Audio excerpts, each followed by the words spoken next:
साथ ही इस वक्त की एक बड़ी खबर है बीजेपी को लेकर, उससे आपको अपडेट कर देती हूँ। बीजेपी की तरफ से उम्मीदवारों के नामों का ऐलान कर दिया गया है।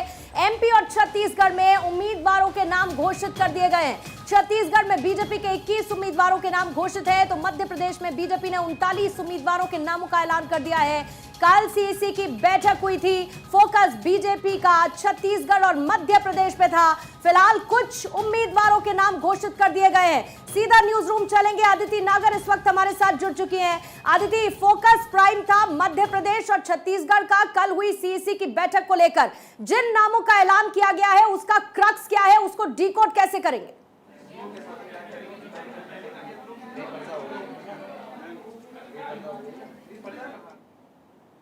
आदिति, आप तक आवाज पहुंच रही है?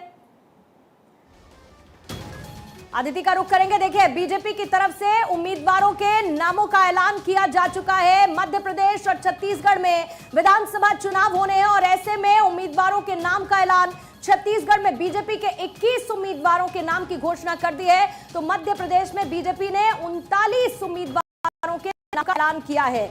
सबसे बड़ी बात बीजेपी की स्ट्रैटेजी है इन तीनों ही राज्यों में, फिर चाहे वो मध्य प्रदेश हो, छत्तीसगढ़ हो या फिर राजस्थान हो, बिना किसी चेहरे के बीजेपी आगे बढ़ती हुई नजर आएगी। बूथ लेवल पर, संगठन स्तर पर बीजेपी को मजबूत करने की कवायद लगातार जारी है। बीते दिनों अमित शाह से लेकर प्रधानमंत्री नरेंद्र मोदी के दौरे दोनों ही राज्यों में देखने को मिले हैं और कल सीईसी की बैठक जो हुई उसमें छत्तीसगढ़ और मध्य प्रदेश को लेकर खास तौर पर मंथन किया गया। शिवराज सिंह चौहान इस बैठक में मौजूद थे और जो बैलेंस बनाने की कोशिश की गई है, उम्मीद इस बात की है कि जिन नामों का ऐलान हुआ है वो नामों के जरिए बैलेंस देखने को मिलेगा। लेकिन फोकस संगठन स्तर पर बीजेपी को मजबूत करने का है, बूथ लेवल पर कार्यकर्ताओं को एक साथ जोड़ने का है और सबसे बड़ी स्ट्रैटेजी ये है कि उम्मीदवारों को लेकर जो फाइनल चर्चा हो रही है, जिन उम्मीदवारों के नाम हैं वो वहां पर स्थानीय नेताओं के साथ क्लब करके नहीं हो रहे, बल्कि बाहर से दूसरे राज्यों के बीजेपी के बड़े नेताओं को यह जिम्मेदारी सौंपी गई है कि वो रिपोर्ट कार्ड तैयार करें, किसने कितना बेहतर काम किया और उसी के आधार पर नामों का चयन हो। सीधा रुख करेंगे, आदिति इस वक्त हमारे साथ जुड़ी हुई है। आदिति, मेरा सवाल यही था कि दोनों ही राज्यों पर कल सीईसी की बैठक में फोकस था। जिन नामों का ऐलान किया गया है उन नामों को डिकोड करते हुए कैसे समझे बीजेपी की कोशिश क्या है उन उम्मीदवारों के साथ?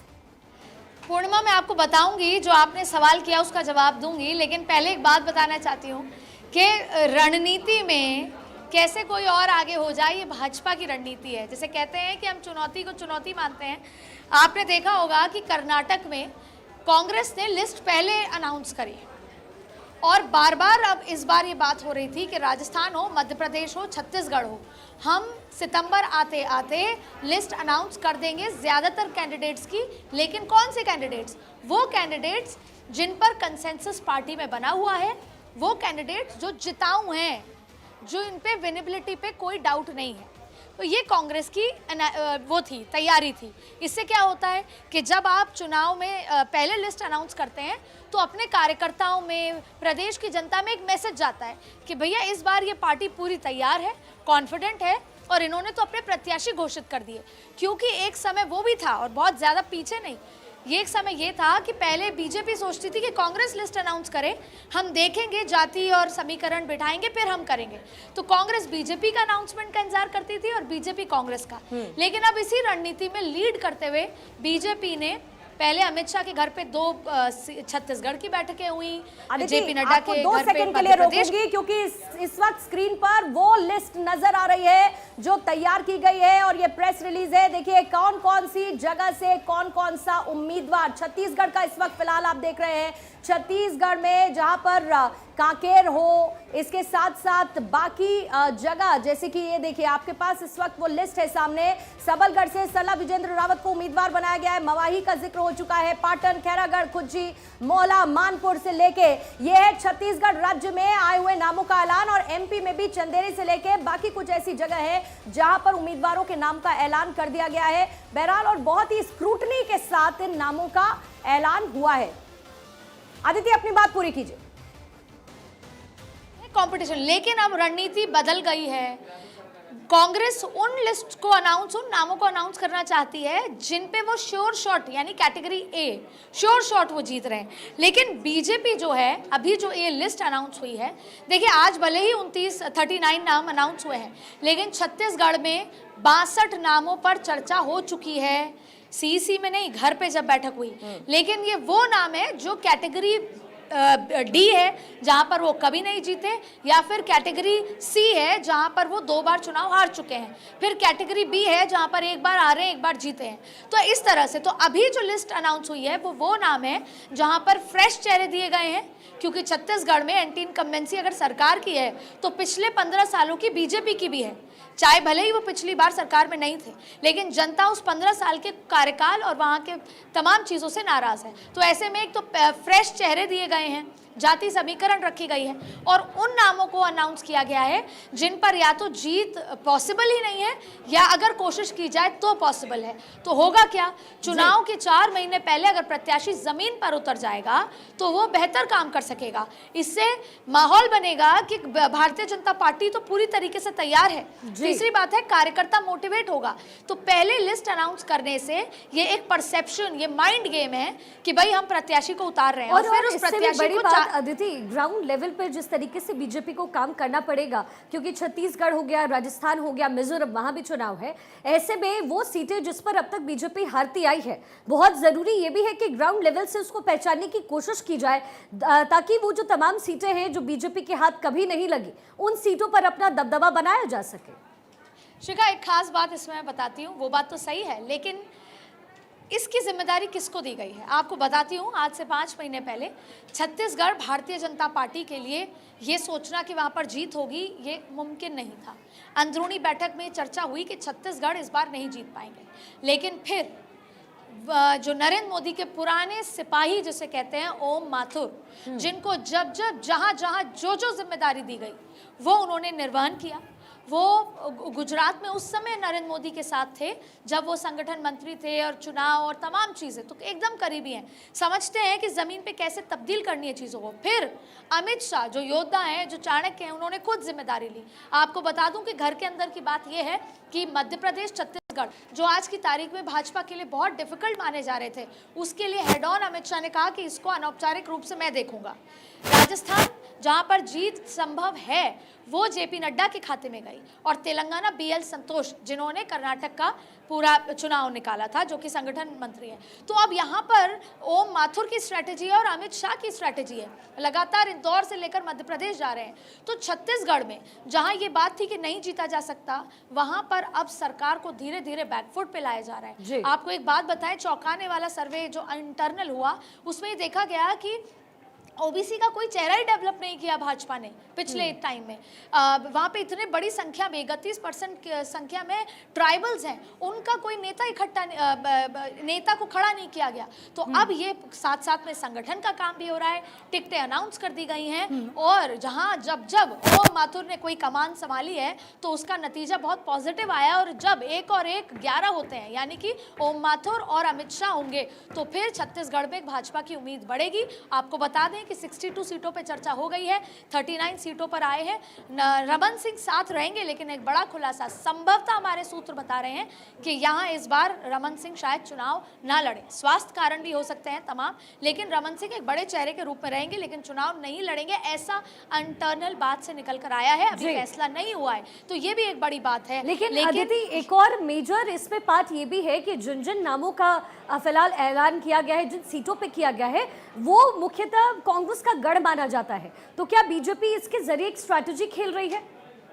यही मैंने आपको कहा, क्योंकि वो कांग्रेस का गढ़ माना जाता है तो वो कैटेगरी सी और बी में आता है। या तो यहाँ पर बीजेपी ने कभी चुनाव जीता ही नहीं, कैटेगरी डी, या फिर कभी जीता होगा, दशक हो चुके हैं, 3 चुनाव निकल चुके हैं, लेकिन वहाँ पर तो होगा क्या, वहाँ पर ऑलरेडी कांग्रेस के प्रत्याशी तय हैं।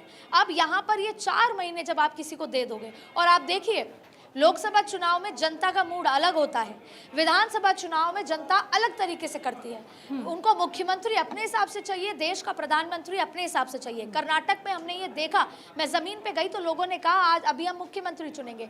तो बीजेपी इस स्ट्रैटेजी को देख रही है। बीजेपी जहां जहां पर मजबूत कांग्रेस के प्रत्याशी हैं जो गढ़ रहा है, वहां पर उन्होंने अपने प्यादे, उन्होंने अपने वजीर, अपने सिपाही जमा दिए हैं और वहां पर वो लगा। क्योंकि इस वक्त स्क्रीन पर छत्तीसगढ़ की लिस्ट चल रही है, वहां पर पाटन क्षेत्र की अगर बात करें तो मुख्यमंत्री भूपेश बघेल वहां से आते हैं, और जिसका शिखा ने भी जिक्र किया कि ये कांग्रेस का गढ़ रहा है। वहां से दुर्ग के सांसद विजय बघेल को टिकट देना, उनको चुनना, क्या स्ट्रैटेजी इसके पीछे हम समझे? कड़ी टक्कर की स्ट्रैटेजी, मेंटल स्ट्रैटेजी है ये। जनता को ये बताना कि बीजेपी पूरी तरीके से तैयार है, हथियारों से, जो चुनावी हथियार है उससे लैस है। हमारे पास चेहरे भी हैं, हमारे पास दमदार चेहरे भी हैं, हमारे पास फ्रेश चेहरे भी हैं। जो पिछले 15 सालों में एक जनता को शिकायत है, जो सर्वे बीजेपी के पास आया कि कहीं ना कहीं करप्शन भी हुए, कहीं ना कहीं तमाम चीज़ें भी, वो शिकायत अब नहीं होगी। हम नए चेहरे, युवा चेहरे लेकर आ रहे हैं, या अगर हम सांसद पुराने लोग ला रहे हैं तो हम सीनियर लोगों को लेकर आ रहे हैं। तो कहीं ना कहीं ये चुनौती, एक साइकोलॉजिकल चुनौती कांग्रेस के साथ साथ कार्यकर्ताओं के मन में बूस्ट करना, और दूसरा जनता के बीच में बात लेके जाना कि अब जो सरकार बनेगी वो एक नई चेहरे की तरह होगी, नया काम करेगी, विकास की सरकार होगी। न सिर्फ अदिति, देखिए अब इसमें बहुत सारे, क्योंकि ऐसे ऐसे पॉइंटर्स हैं जिन पर चर्चा होनी बहुत ज़रूरी है। अब इन नामों को अगर हम डिकोड करेंगे तो आप ये देखेंगे, आपने खुद बताया ये वो सीटें हैं जिन पर नामों का ऐलान पहले किया गया है, जहां पर या तो बीजेपी कभी जीती नहीं, या कभी जीती और कभी हारी। कांग्रेस का इसके पास क्या तोड़ है? बी, क्या सिर्फ इन नामों के बदलाव के साथ बीजेपी को इस बात की उम्मीद है कि हम नया पार लगा पाएंगे? सी, इंटरनल एक बीजेपी के नेता से मेरी बात हो रही थी तो मैंने उनसे पूछा कि चेहरा कौन, तो उन्होंने कहा कि हम फेसलेस जाएंगे, लेकिन इस बात की उम्मीद है कि हम एक नए चेहरे को मौका देंगे, यंग चेहरे को मौका देंगे। इसके साथ बीजेपी कौन सी रणनीति बना रही है? देखिए, मैंने अभी आपको कहा कि रमन सिंह उनका बड़ा चेहरा है, लेकिन इंटरनल बात करें तो रमन सिंह वोट अब डाइवर्ट कर पाए ऐसा लग नहीं रहा।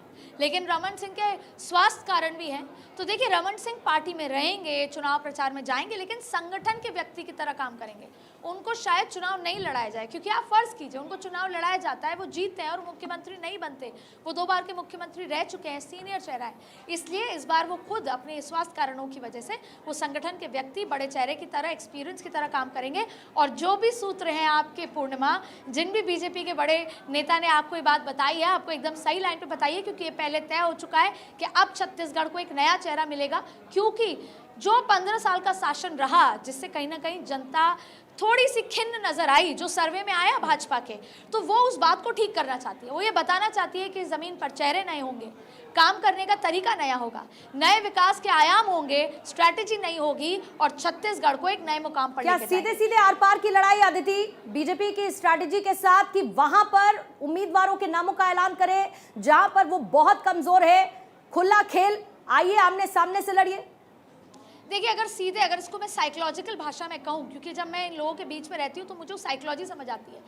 5 महीने पहले तक कार्यकर्ता नेताओं के बीच में ये बात हो गई थी, इनफैक्ट 3 महीने, 1.5 महीने पहले तक, कि छत्तीसगढ़ आसान नहीं है। ये पहल करके ये तो हो गया कि नहीं भाई, बीजेपी ने वो they have pull up their socks, they are ready. तो ये जो अभी लिस्ट दे दी, उससे ये तो साइकोलॉजी को तोड़ा है कि बीजेपी तैयार नहीं है। बीजेपी तैयार है चुनाव में पूरी तरीके से उतरने के लिए। अब क्या है कि कांग्रेस छत्तीसगढ़ मुख्यमंत्री पर बहुत डिपेंडेंट है, और यही वजह है कि उन्होंने टीएस सिंहदेव जो हैं, जो कि सीनियर कांग्रेस के नेता हैं, उनको डिप्टी सीएम बना दिया। जिस तरह से राजस्थान में लड़ाई थी अशोक गहलोत सचिन पायलट की, ठीक उसी तरह लंबे समय की ढाई एक और चीज जो हम नोटिस कर पा रहे हैं, लिस्ट में हर दूसरी सीट लगभग रिजर्व है। ये क्या स्ट्रेटेजी दिख रही है? और मध्य प्रदेश वाली लिस्ट में सिंधिया गुट से कोई प्रत्याशी अब तक उस क्षेत्र का नहीं चुना गया है। क्या बीजेपी सिंधिया गुट वाले क्षेत्रों को लेकर आश्वस्त है जीत को लेकर? देखिए, जब सिंधिया क्षेत्र वाले वो वाले चुनाव हुए थे पार्षद के, तो वहाँ पर बहुत अच्छी जीत नहीं हुई थी। और आपको मैं बता दूं कि जितनी कुर्सी की लड़ाई राजस्थान में भाजपा में है, उससे ज़्यादा कुर्सी की लड़ाई मध्य प्रदेश में भाजपा में है। यही वजह थी कि जब आज से 1.5 महीने पहले एक नाम अनाउंस हुआ था, नरेंद्र सिंह तोमर, केंद्र में वो मंत्री हैं, महत्वपूर्ण विभाग है, एग्रीकल्चर मिनिस्टर हैं, वो बड़ा चेहरा हैं और उनको लेके गए थे और उनको एक मैनेजमेंट का हेड बनाया था। जी। क्योंकि वहां पर सीनियर से लेकर जो नए चेहरे हैं वो लंबी कतार है, 14-15 जो मुख्यमंत्री के दावेदार हैं। तो ऐसे में किसी एक सीनियर आदमी को बनाया गया कि जो पूरा संभाल भी सके। अब ज्योतिरादित्य सिंधिया ठीक है जब कांग्रेस से आदिति, बीजेपी ये में तो आए कहा थे- जा सकता है उम्मीदवारों के नाम के ऐलान के साथ ही बीजेपी ने ये संदेश साफ दे दिया है कि हम तो तैयार हैं और जाहिर है कि आने वाले वक्त में तीनों राज्यों के चुनाव बहुत ज्यादा निर्णायक उसके नतीजे होंगे, क्योंकि उसके बाद है 2024। बहुत बहुत शुक्रिया आदिति जानकारी के लिए आपका। और इसी के साथ बुलेटिन में फिलहाल वक्त एक